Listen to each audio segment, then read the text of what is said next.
and welcome to This Is The Day. My name is Sarah Otieno. We are live on Family TV and also live on Family Radio, where the music does the talking.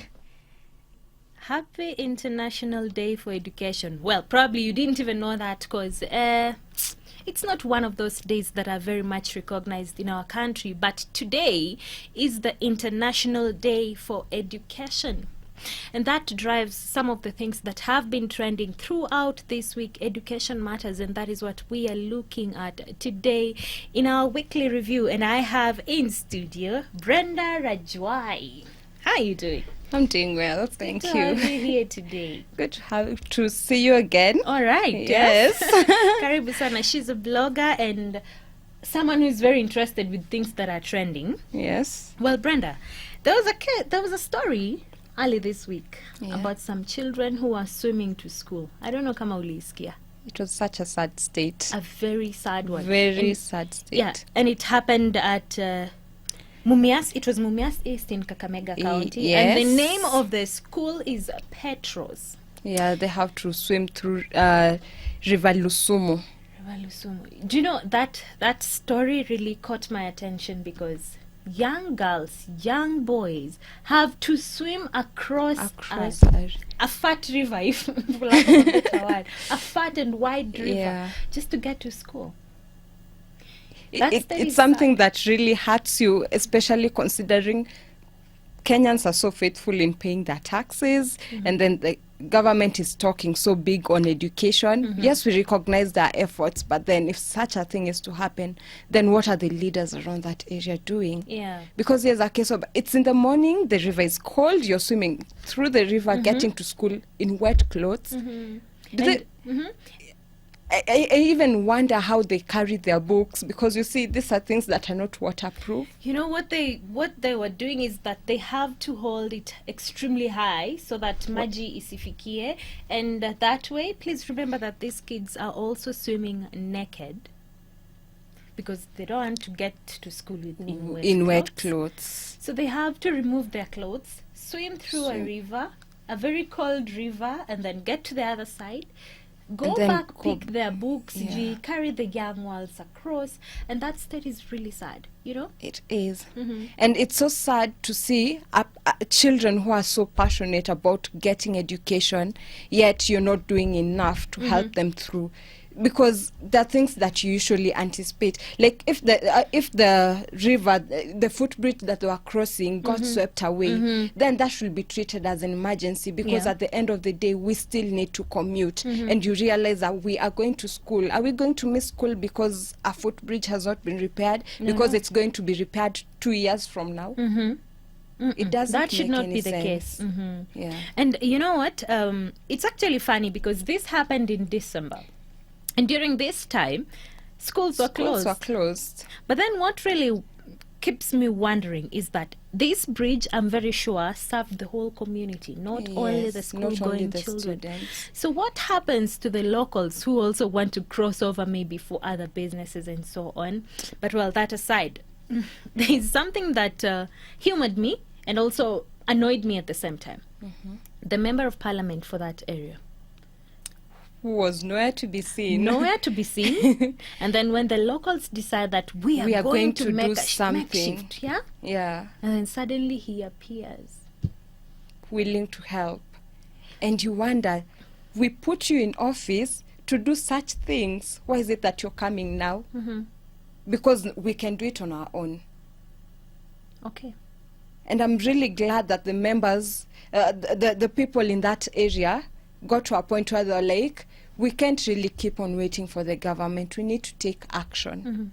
We need to take action. And it gets to a point whereby we have cried so much, serikali's idea. And by the time they're coming, it's usually too late.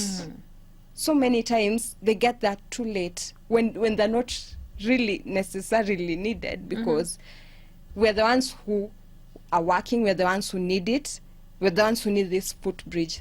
For them, they might have their own. They might have other ways of going about their businesses. So for them, it really doesn't matter. But then they're coming. For them, it looked more like a PR stunt to me. It was, if you ask me, it was a PR stunt.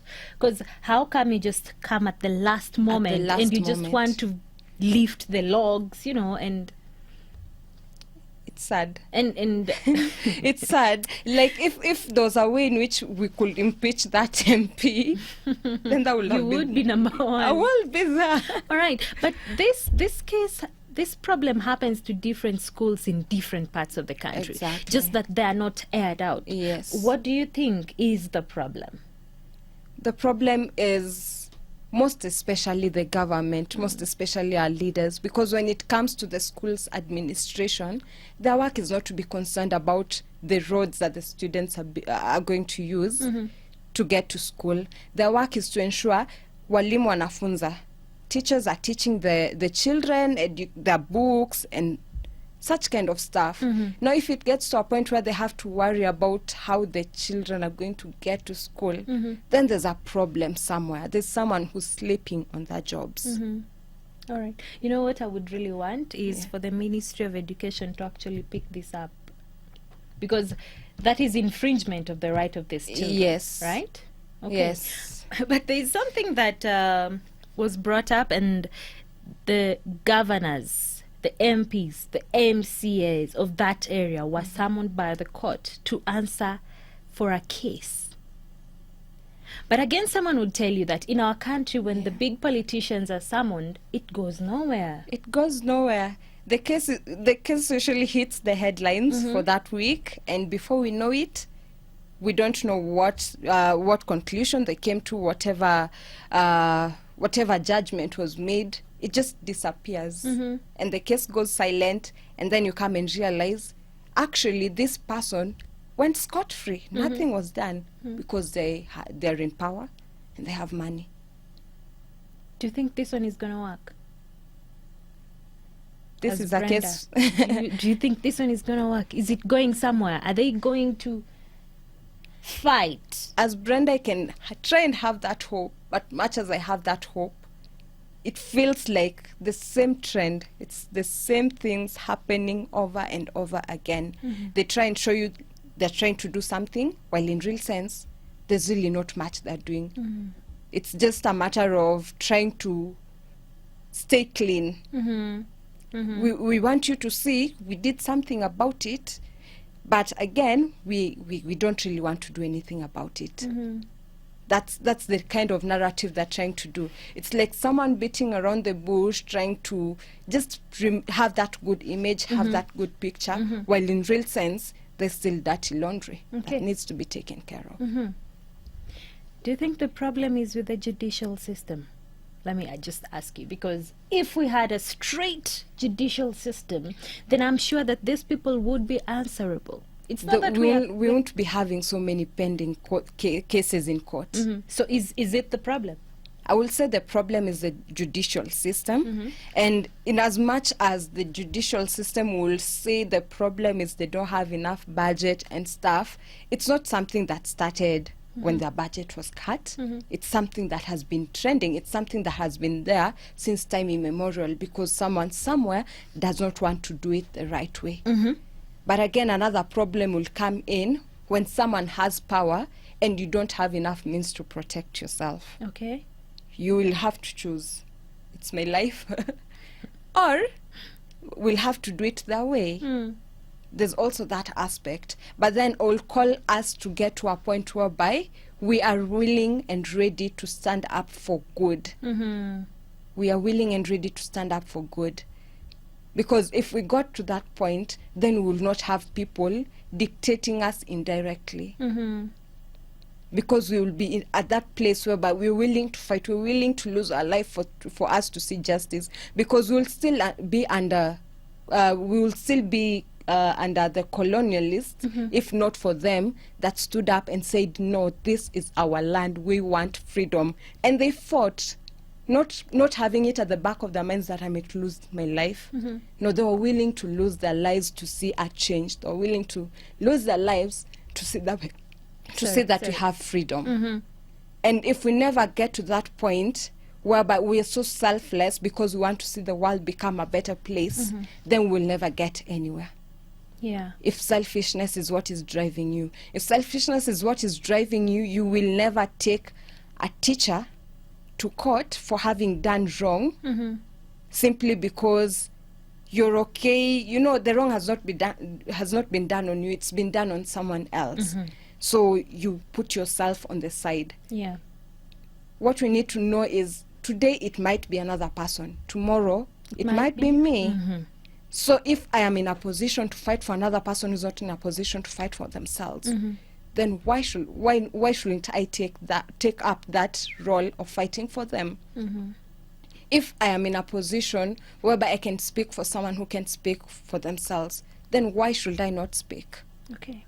Because tomorrow it might be me needing someone to speak for me. And in this case, someone has taken their case to court. And they're expecting the judge will rule justly. In their favor. Let's just say justly. Because if someone is on the wrong, then they should be persecuted for the wrong. If you're on the right, then there should be enough evidence to prove that you're right. really on the right. So if I take my case to court and then the judge ends up siding with someone who's on the wrong, they're making me suffer, they're making me lose hope in the judicial system. They're making me lose hope in them.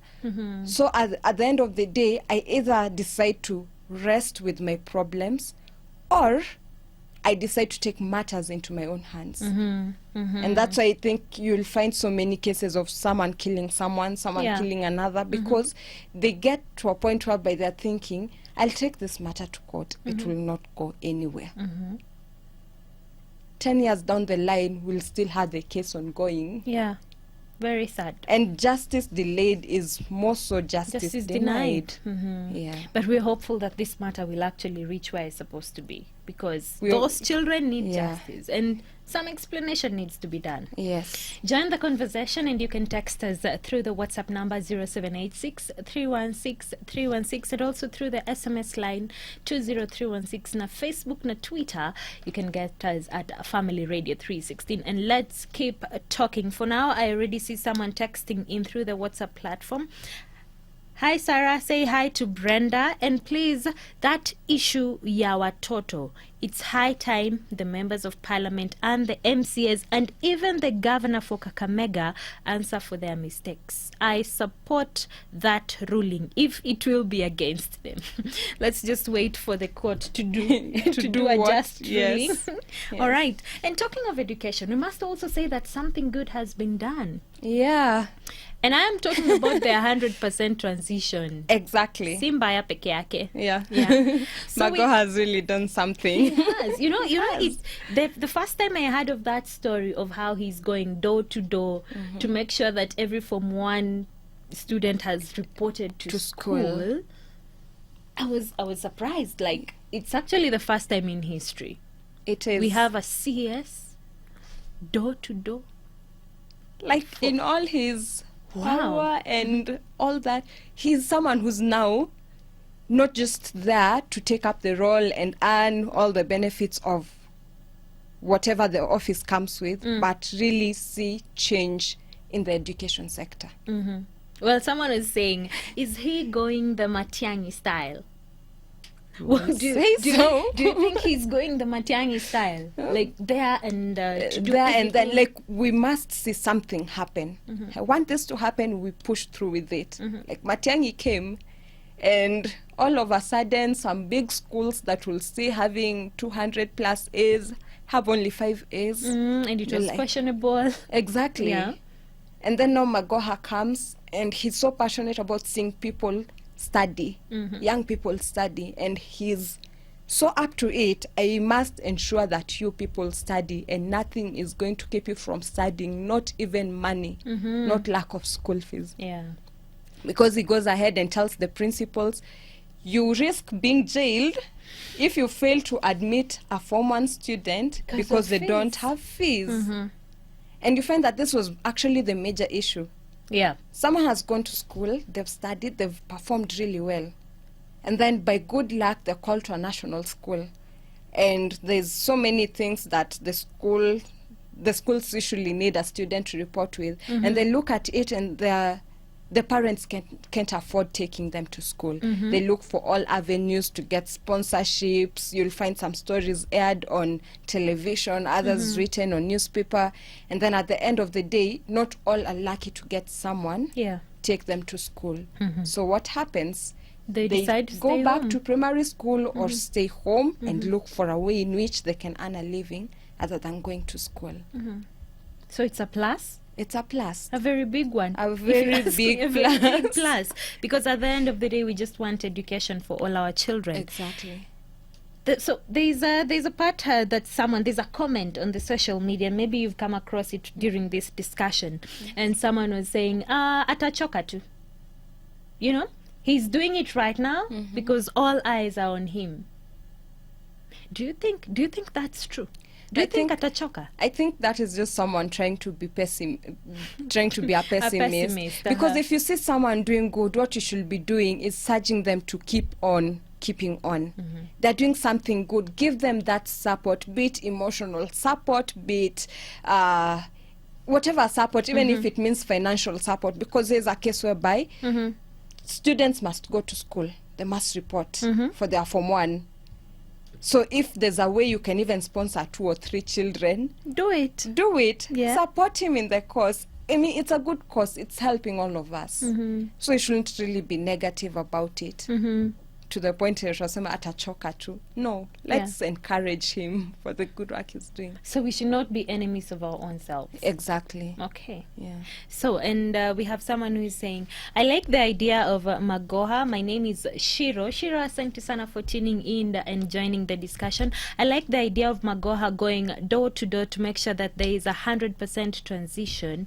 But again, teachers should always be careful when it comes to giving the fee structure, because I believe that some schools are just after the money and not after education and ensuring education for all the children.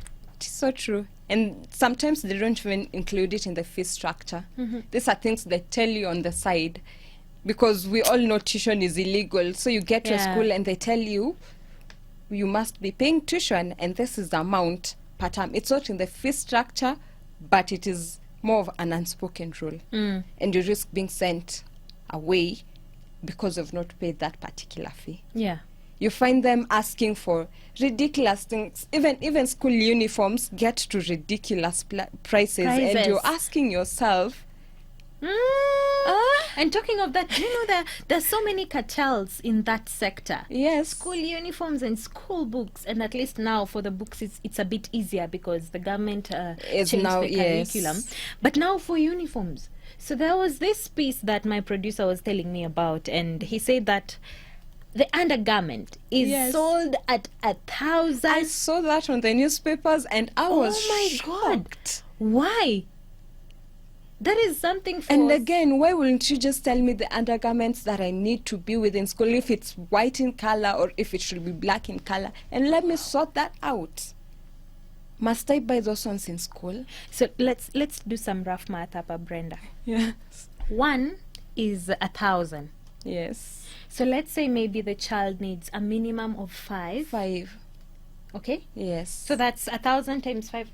That's 5,000 5,000. shillings. And these are things you can't do without. These are things you can't do without. Yeah. And they're undergarments. Yes. Haujanunua uniform? So if an undergarment is costing 1,000 shillings, how much is the uniform? Wow. How much is the uniform? How much is a sweater? Wacha uniform ni overall. A sweater. That's a lot. It's a cartel system. Because you have to make money. And you'll even find some schools having this rule whereby students are not allowed to keep the pocket money. They keep the pocket money for them. And while it might be a way to reduce theft in school, yes, the students are not stealing, but then all these teachers are the ones stealing. Because at the end of the semester, you don't, at the end of the term, you don't remember yourself having used any money for whatsoever purpose. So you expect it to be carried to the next term. Oh, it happens like that, like they carry it forward. No, you're expecting it to be carried forward. But then you go and inquire and they tell you, we never keep records on how we use it. So when it comes, we use it on whoever needs it. And you're asking yourself, Wait, someone was telling me of a story of how they lost about 1,500 Kenya shillings. To a student, that's a lot of money. Yes. And I remember during our time when we had to put the pocket money with the bazaars. Yes. But end term ikifika, like we'll have to go and queue up and then we are given the money back. Yes. But it doesn't happen these days. It doesn't happen these days. So, The moment you give out your money, that it has gone, you don't expect to have it back. And it's a sad state. And they never account for it. And they do it unapologetically. That's really Don't sad. account for that money. And they have no regrets. And this is a sign of people who've lost their conscience. Cartels in our schools, in the education sector. I feel like that is just taking And it is down. sad that these are the teachers that we're expecting to show us the way. Because we want change. Yeah. So this change has to come from these people who are guiding the young people, Mhm. these people who are mentoring the young people. Okay. So if they don't guide them in the right way, how do you expect the younger generation to get to a point whereby they're doing that which is expected of them? Mm-hmm. Because if you want to see ourselves at a better place in the future, you might not live in that good world, but you'll have contributed to the betterment of it. Mm-hmm. Those people who fought for freedom, not all of them survived Yeah. to see us living as free people, Mm-hmm. to see the white man go and Africans no longer slaves. Mm-hmm. Not all of them got a chance. Mm-hmm. But then they did something to see us get to this point. Why don't we just start becoming selfless and start doing some things right? Okay. Start doing things right. It might not benefit us, but it will have made a change. Mm-hmm. It will benefit those generations that are coming after us. Yeah. I might Sure. not reap the fruits, but my children or my children's children will not have to face the cruelty that has been there. Mm-hmm. Well, let me ask you another question. And maybe you have seen this in the news, just under education still. Mm-hmm. In Nyeri, we have cases, and some students have actually been arrested, Mm-hmm. because they're saying they are recruits of the Al-Shabaab group. And this is a terrorist group. And actually the county commissioner of that area came out to say that, sometimes we are staying with our children and we do not know what they are doing. And he Yes. pointed out something very specific, the phones. Because this is literally where the recruitment is happening. Yeah. What's your take on that issue? My take will be, you see, if these children are being monitored in school, when they go back home, their parents are keeping tabs with them, I don't think we really have to get to a point whereby they're completely radicalized. Because you will, if you're keen enough as a guardian, as a teacher, as a parent, you will start seeing some changes. Mm-hmm. Because before this person is recruited, they have to undergo a process whereby their minds are fed with what these Al-Shabaab recruits Yeah. want them to believe. Mm-hmm. So before it gets to the point where they're completely radicalized, if we were keen enough to observe what they're doing, how they're doing it, their whereabouts, we really can't get to that point. Mm-hmm. But whose role is it? Is it the parents? Is it the teachers? It is it all the of them. guardians? It's a role for all of them, including their peers. Mm-hmm. Including their peers. Because here's a case whereby when the kid is at home, they're with their parents. Mm-hmm. So if the parent is not taking responsibility when their child is at home, then there's a gap there. They could be taking this time to do all that stuff. Mm-hmm. If these children go to school and the teachers are not playing their roles, there's a gap. And anytime there's a gap, there's a possibility. It's more like a hole being dug or being drilled in a ship. Mm-hmm. Water will get in and the ship will sink. So if each and every point in the ship is covered, there's no particular hole that is open, then we can't get to that point whereby our ship is sinking right in front of our eyes. Mm-hmm. Because it's not something that happens overnight. It doesn't happen overnight. Yeah.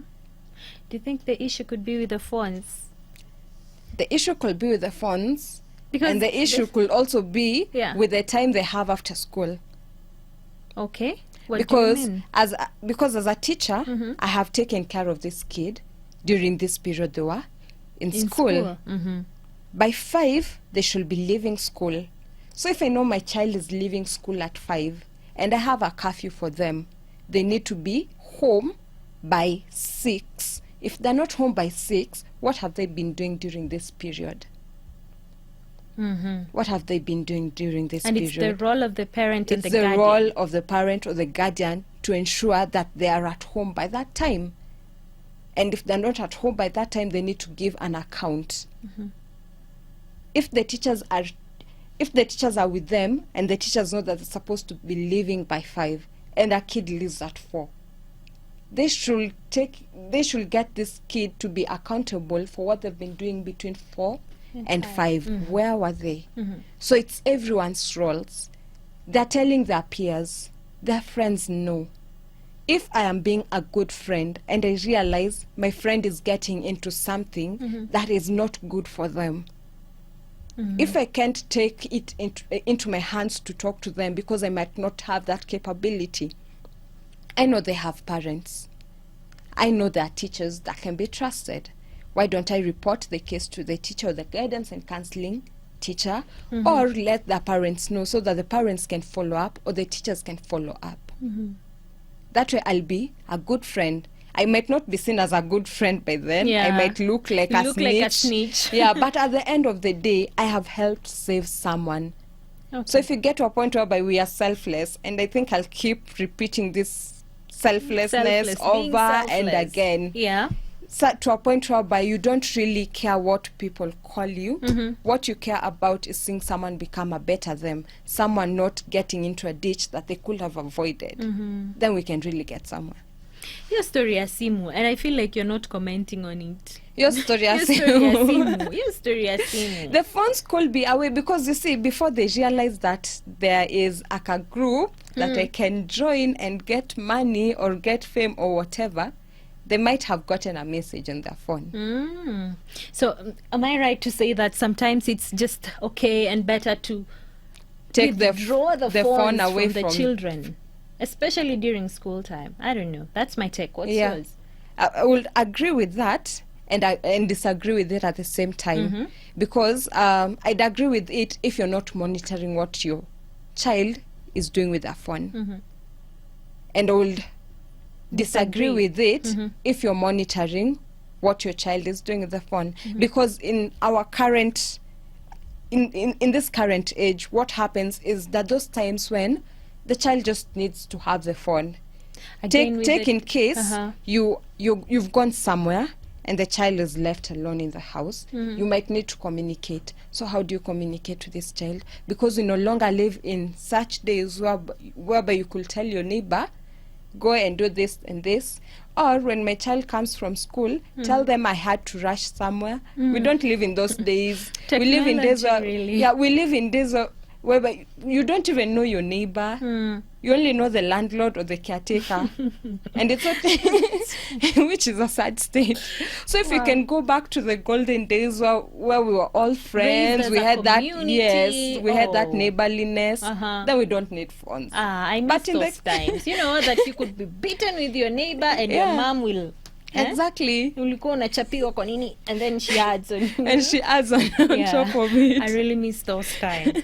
Well, join our conversation today and just tell us what you feel about these issues that we are talking about. And you can use the WhatsApp number 0786 316 316 and the SMS line 20316. So do that as we listen to some music, and then we'll be back.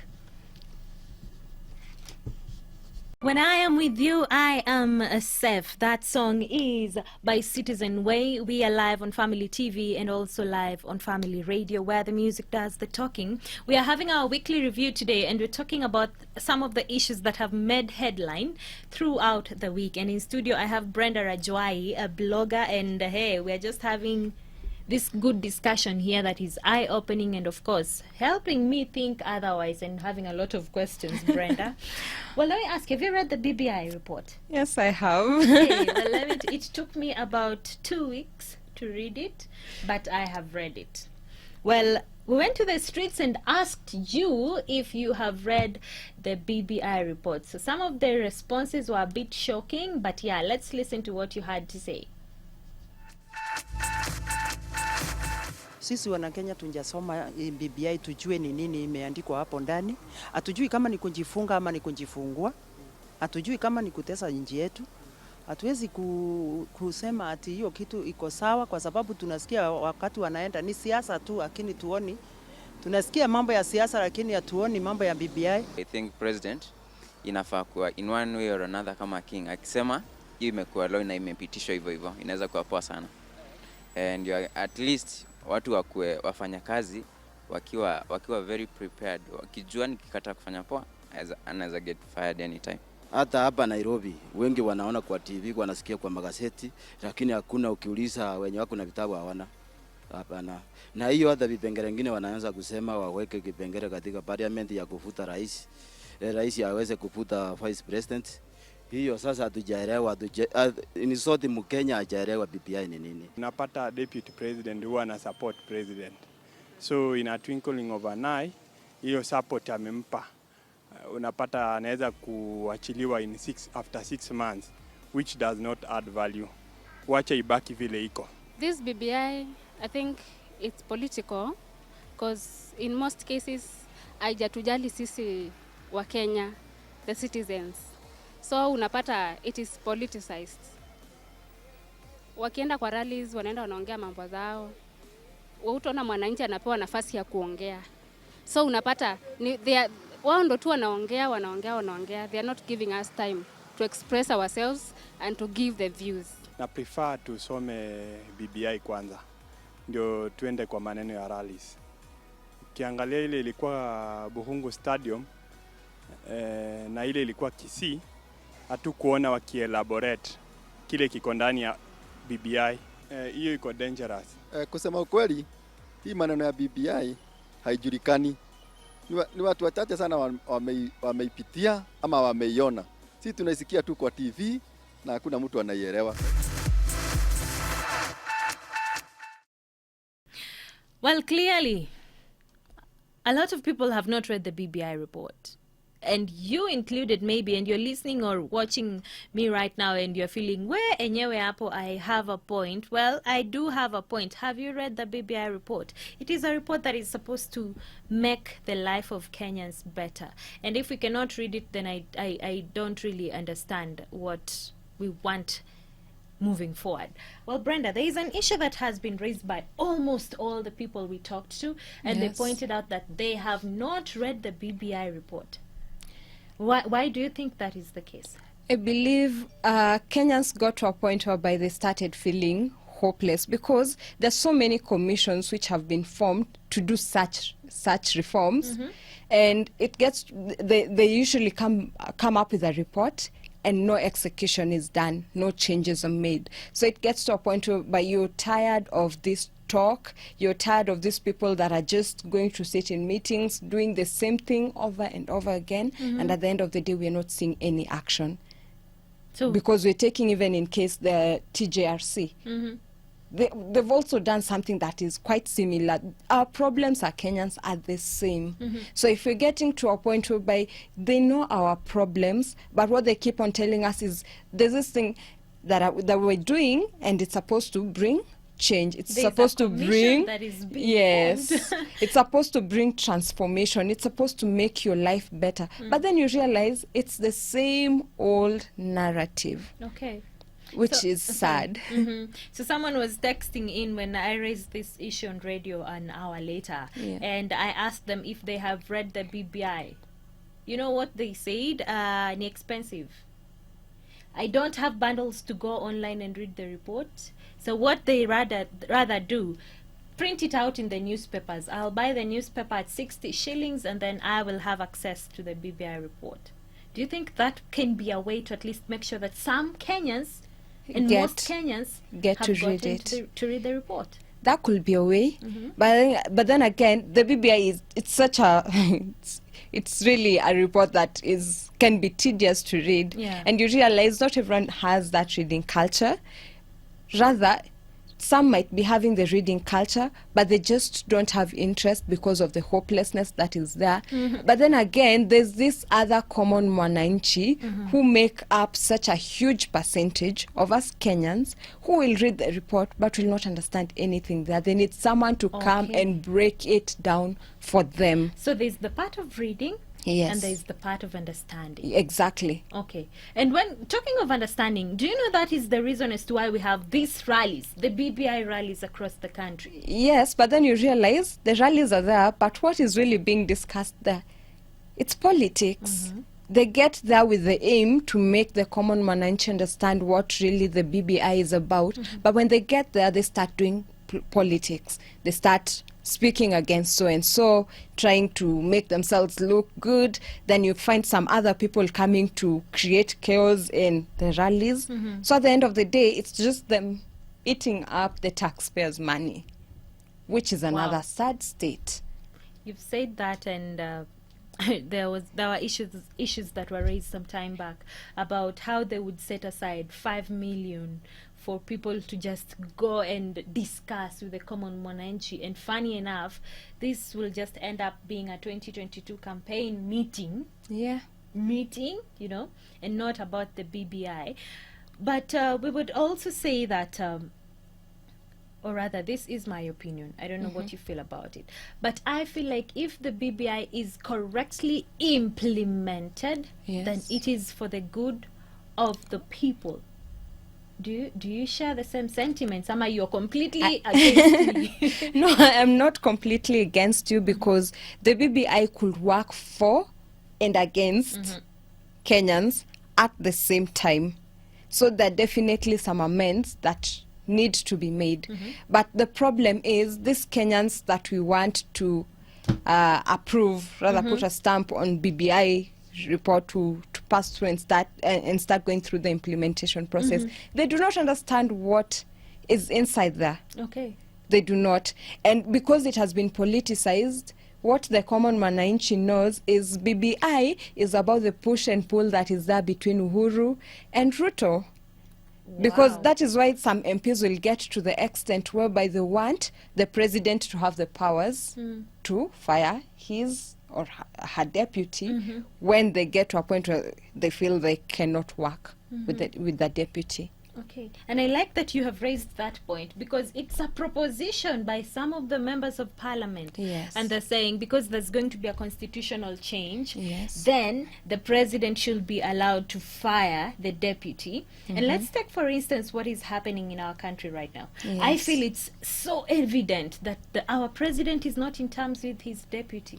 It is so evident.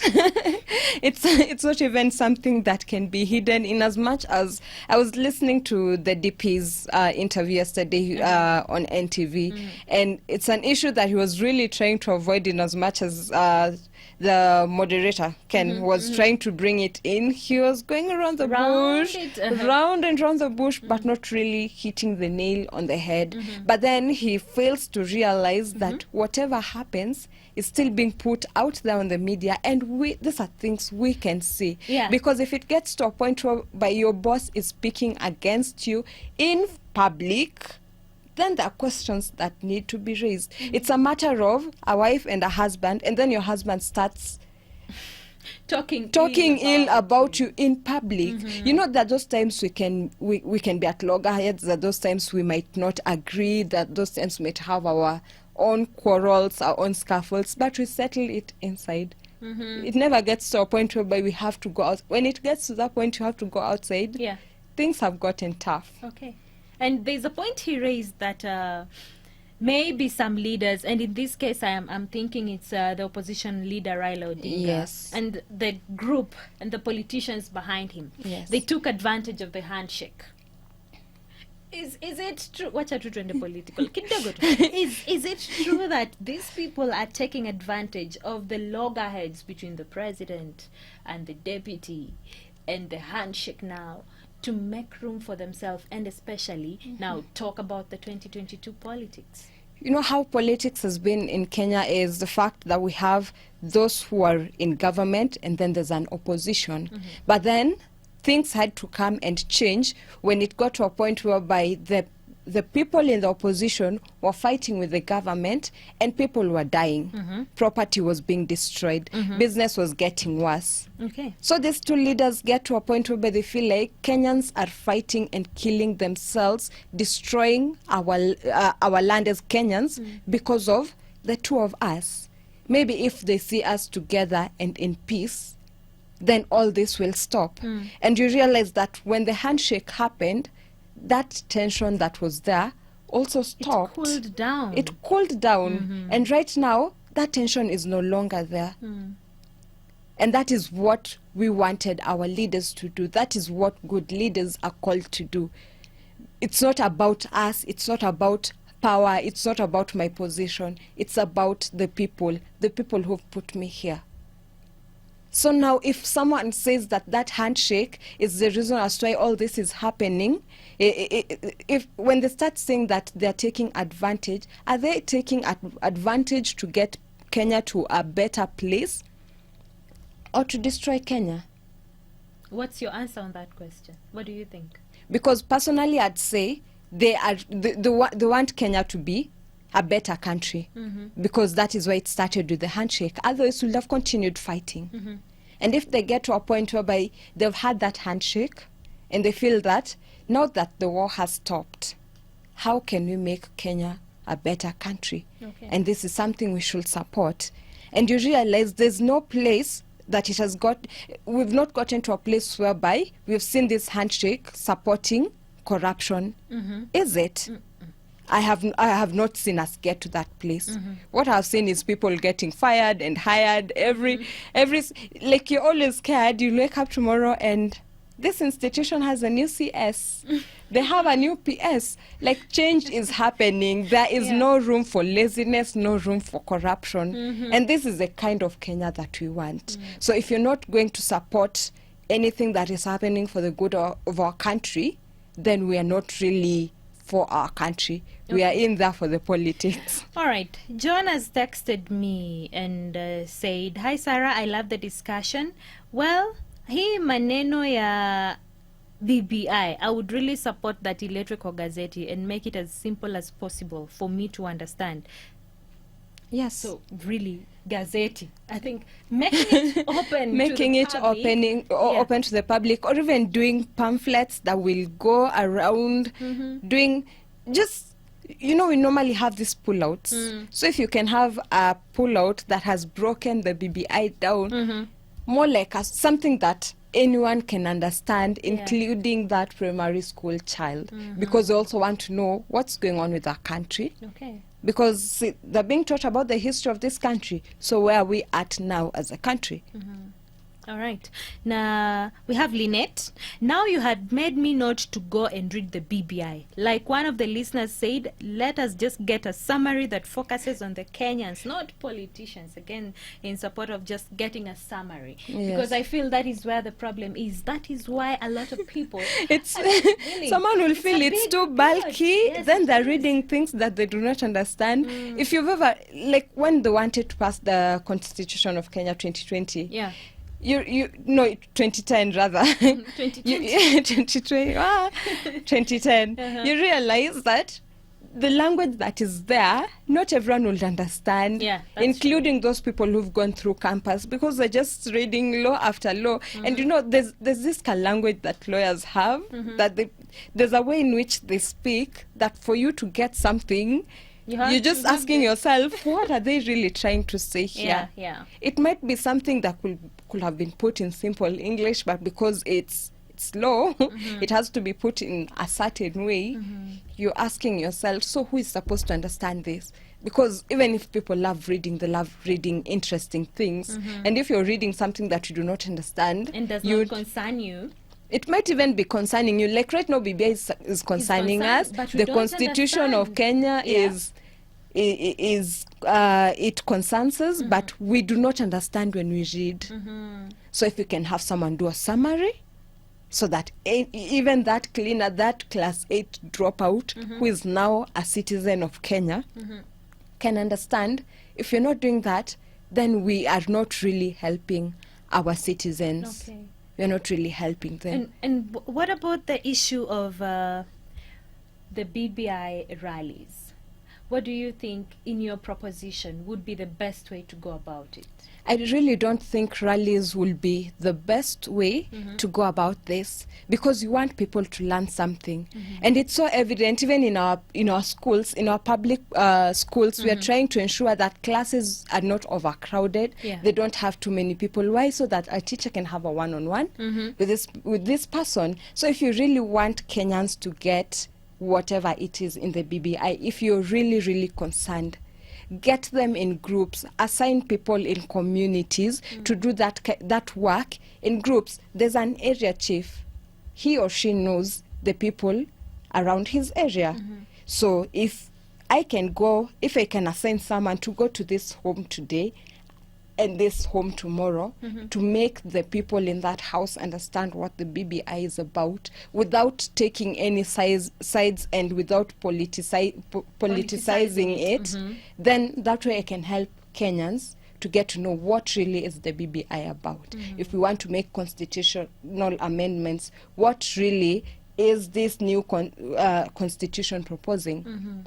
If I want people to get to a point whereby they're understanding what we are fighting for, rallies are not the way to go about it, because we've seen what is happening in those rallies. Yeah, sure. They're not today, discussing the reports. Hey, Naila Mombasa, people had to run, Yeah. It was a BBI meeting. Yes. Preparing for the meeting tomorrow.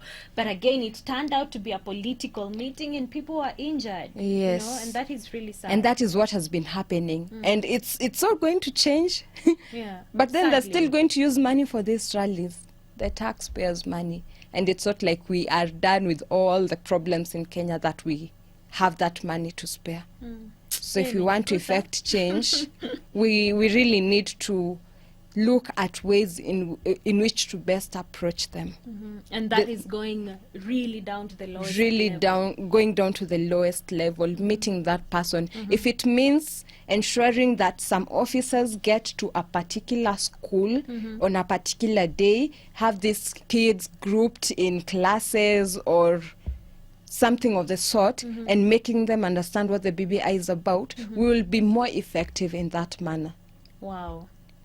And in the process of doing this, still have printouts and still have it online for those people who cannot access online, because we want them to access it online. How many people have the money to get to the cyber and access it online, or even the time to go sit down in a cyber and access it online? If we're talking about them accessing it at home, how many people have smartphones? Because if we go back to our rural areas, we are looking at our old folks. They have kabambes, because for them what is important is I can receive M-Pesa, I can send M-Pesa, I can get my daily bread, and I can talk to my grandchildren at the end of the day. That is what is important for them. So for them, that smartphone, they're not into WhatsApp. Yeah. We have Rodney Mutula. I am enjoying the discussion. Thank you so much for tuning in and texting in, Rodney.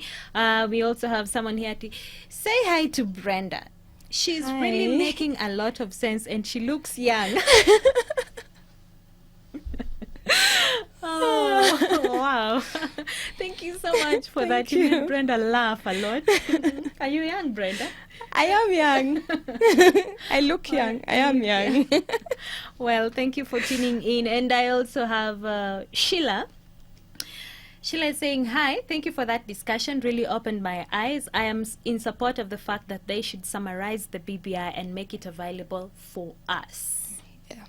And that is a young person speaking. Yeah, that. Because they're looking for something that is interesting, something that they can read and flow with, not something that they keep on reading line after line, and they're looking for all the meanings, and they can't even, Google even can't find to make sense of whatever it is they're typing. These are young people. I'll leave it there by the. The bottom line for me is that we summarize and make it available. Summarize it, make it available. And when you're summarizing it, summarize it in a language that anyone can understand. Okay. Do not make anything complicated. Before I let you go, there's the issue of the arrest of Embakasi Member of Parliament. That is Paul Ongili, a.k.a. Babu Owino. And right now he's sick, allegedly. Yeah. He's sick. And we have one of the listeners on radio by the name Lucy Wanjiru, who was so mad.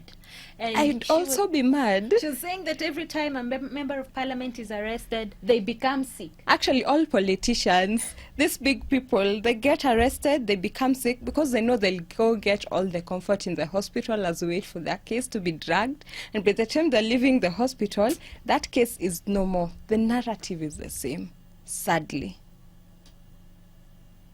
It's really sad. Because I can't remember when there was a politician who was taken to court and he was prosecuted, and then the person they had wronged got justice. How many people have died in the hands of politicians? So many. Have they gotten the justice? Not really. All these cases are still pending. The Nothing cases are else usually evident. pending and they will never end. And it gets to a point whereby the person who's following up on the case of the disease gets tired. Because they ask themselves, is it really worth my energy? Is it worth that money? Because they won't get justice. At the end of the day, they don't have the money, they don't have the power. And the judicial system has a gap. There is a question mark. Do you think this is one of those cases that will just go down the drain like that? If I am to look back at history, it is definitely one of those. Wow. Let's wait. Unless our judicial system wants to prove us wrong, which I am really looking forward to. Can they prove us wrong? Let's wait and see. Let's wait and see. Yeah. But really, they have some job to do there. They really do. Okay. Well, thank you so much for coming today, my dear, and for opening up our minds and for the propositions that the BBI should be simplified. I hope this is something that is going to be It taken needs up. to be simplified, and for those people in the rural areas, for those people who dropped out of school in class 4 and are now senior citizens, they still need to understand it. They're still part of Kenya. Let's have people go break it down to them in their groups. Okay. In just small groups. It's something that is so doable if only we want to see it happen. Wow. It is. Thank you. And I would find it more effective and better as compared to these rallies that turn out chaotic and money has been used to buy a PA and all that kind of stuff. Wow. Thank you so much for coming today. Thank you. Thank you for reviewing this week with us. Of course, it was a good and bad one, but we thank the Lord. And thank you so much for tuning in today. Have yourself a beautiful weekend, and please rest, because I want you fresh here on Monday so that we can take this up again. My name is Sarah Otieno. Mos Mushoki is coming in with Prayer Circle. But for now, have yourself a lovely evening and a beautiful weekend.